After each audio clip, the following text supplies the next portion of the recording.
Another common mistake, in fact it's a very common practice, that we do not know how to place word order in questions. We have a common tendency of saying things like this: we can go shopping this afternoon. Though there is a question mark at the end, but when you are saying, are you saying the right way? What you are cooking for dinner tonight? Here the right word order is not followed when you are forming a question. The right word order would be like Welcome back to Enlight Learners. Today I am here with yet another video. In this video I am going to talk about the common errors that we do while speaking English. But before doing so, let me tell you that I have created a WhatsApp group wherein many participants across India are there, and what we do in the group is we exchange our ideas. In fact, we talk to one another so that we get a good practice while we speak English. As we all know that to develop our spoken English, we need to practice more and more while speaking English. If you are interested in joining the group, you may go to the description. There is a link for WhatsApp group. You may click on the link and directly join in the WhatsApp group. So without any further delay in the video, let's begin.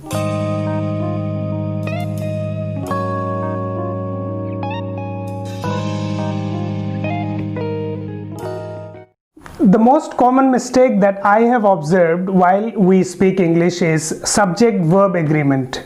As the title says, subject-verb agreement, what it means is the subject and the verb has to agree in a sentence. For example, the car looks expensive.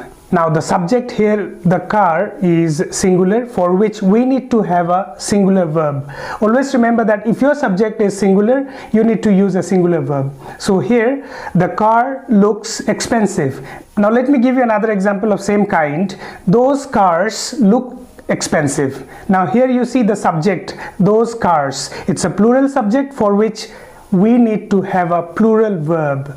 If you see, people generally say he liked chocolate. Here the subject is singular, for which we need to have a singular verb again. He likes chocolate is the correct form. Now here the subject and the verb has to agree. He is a singular subject, for which we need to have a singular verb. He likes chocolate. Similarly, we say she don't play football. Now here you see the subject she is a singular subject, for which we need to have a singular verb.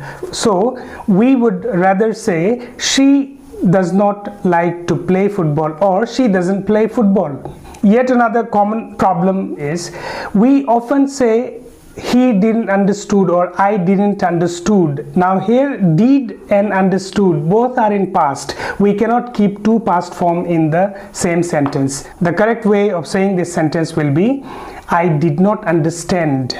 I didn't understand. In fact, we also hear people saying he didn't went to market. It should rather have been said as he didn't go to market. Now let's talk about the other common problem while speaking English is the use of collective noun. We feel that the collective noun generally seems like it's a plural thing, but let me tell you that collective noun is a kind of, though it talks about many, but it represents a single entity, for which we would treat it as a singular subject. For example, the crowd are becoming noisy. Now here the crowd, it seems to be we are talking about a lot of people. We often tend assuming it as a plural thing and then we use a plural verb. It should not be like this. The crowd, though it represents many, but it talks about a single entity, for which we would say the crowd is becoming noisy. If I talk about another example of same kind, let me say herd of cattle are seen grazing on the field. Though we talk about many, but it represents a single entity, for which it should have been said as the herd of cattle is seen grazing on the field. Now let's talk about the problem that we do while using auxiliary verb. Some of the common auxiliary verb that we use while speaking is do, be, have. The use of this auxiliary verb are as such. Do is supposed to be used with simple tense, or you can say indefinite tense. Be is supposed to be used when we are using continuous tense. Have is used with perfect tense. We often make mistake while using do or does. As I said earlier, does she play football? This is the correct form of saying, as our subject is singular, we will use the singular verb. Does is the singular verb and do is a plural verb. Do you play football?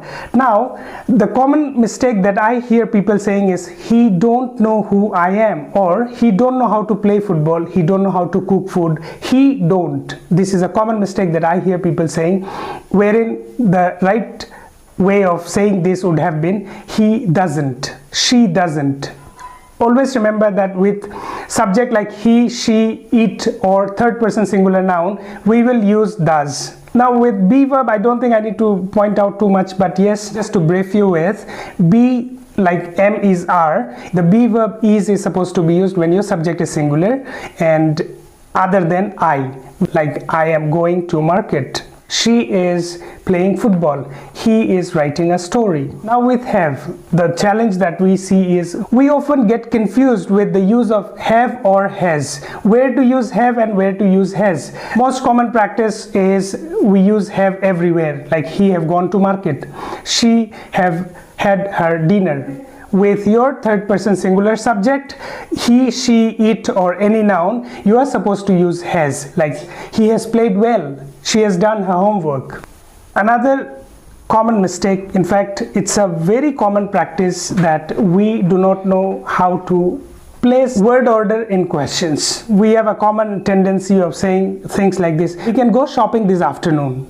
Though there is a question mark at the end, but when you are saying, are you saying the right way? What you are cooking for dinner tonight? Here, the right word order is not followed when you are forming a question. The right word order would be like this: question word, auxiliary verb, subject, main verb. This is how we will place the word order while framing questions. That's all about this video. Thanks for being with me till the end of this video. If you like the video, please hit the like button, and also do not forget to subscribe if you're visiting my channel for the first time. Do share and also comment. Let's meet in the next video. Thank you.